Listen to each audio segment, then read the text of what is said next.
नमस्कार, हमारे Bharat Ratna news channel में आपका हार्दिक स्वागत है। मैं हूं प्रांजल। देखिए आज की प्रमुख खबरें। औड शહેરમાં તારીખ 13 માર્ચ 26 શુક્રવાર ફાગણ વદ દશમના દિવસે ઘણા વર્ષોથી ઓડ ગામ રહેતા રાજસ્થાની પરિવારો દ્વારા તહેવાર ઉજવવામાં આવ્યો।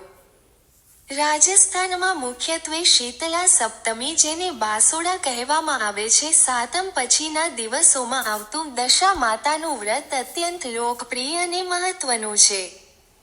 જો કે દશા માતાનું વ્રત મુખ્યત્વે હોળી પછીના 10 દિવસ સુધી ચાલે છે અને તેની પૂર્ણાહુતિ ચૈત્ર સુદ એકમના આસપાસ થાય છે, પરંતુ ફાગણ વદ દશમ આ વ્રતનો મહત્વનો દિવસ ગણાય છે। દશામાનું વ્રત આ વ્રત ઘરની સુખાકારી અને દશા પરિસ્થિતિ સુધારવા માટે કરવામાં આવે છે।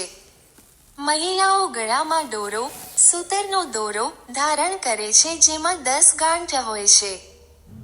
આ દિવસે મહિલાઓ પીપળાના ઝાડની પૂજા કરે છે અને તેની ફરતે 10 વખત કાચો સૂતરનો દોરો લપેટીને પ્રદક્ષિણા કરે છે।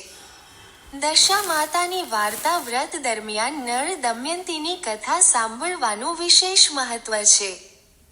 આ વ્રત દરમિયાન એકટાણું દિવસમાં એકવાર ભોજન કરવામાં આવે છે અને મીઠા વગરનો ખોરાક લેવાનો મહિમા છે। રાજસ્થાનના મેવાડ અને મારવાડ વિસ્તારમાં આ વ્રત ખૂબ જ શ્રદ્ધાપૂર્વક ઉજવવામાં આવે છે।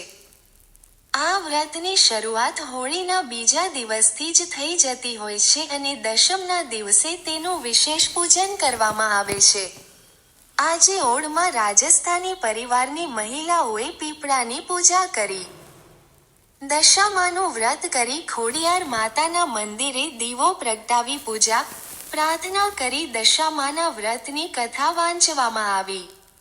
ભક્તિભાવ શ્રદ્ધાથી આ દિવસ મનાવવામાં આવ્યો।